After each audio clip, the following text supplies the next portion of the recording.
नमस्कार. मी ॲडव्होकेट हर्षवर्धन बापूसाहेब देशमुख, वकील आघाडी प्रदेशाध्यक्ष, रयत शेतकरी संघटना. आज महाराष्ट्रात कांद्याला 50 पैसे भाव मिळतोय. हा काय बाजार भाव आहे? हा शेतकऱ्यांच्या घामाचा आणि त्यांच्या कष्टाचा केलेला अपमान आहे.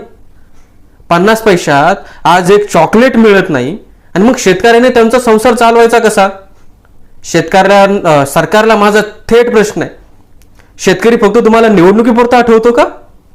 आज खतं महाग झालेली आहेत, औषधं महाग झालेली आहेत, डिझेलचा भाव वाढलाय, मजुरी वाढली, पण शेतकऱ्यांच्या मालाला भाव देताना सरकार गप्प का बसतं? ग्राहकांकडून 20-30 रुपये घेतले जात आहेत, मग शेतकऱ्यांच्या हातात 50 पैसे, 1 रुपये, 2 रुपये इतकाच कवडीमोल भाव. मग शेतकरी तुम्हाला जगू द्यायचा आहे का शेतकरी तुम्हाला संपवायचा आहे? आज कांदा रस्त्यावर फेकला जातोय, उद्या शेतकरी रस्त्यावर येईल. आमच्या सरकारला स्पष्ट मागणी, कांद्याला योग्य भाव द्या, कमीत कमी 30 ते 40 रुपये भाव द्या. सरकारने तात्काळ याच्यावर निर्णय घेतला पाहिजे, योग्य बाजार भाव दिला पाहिजे.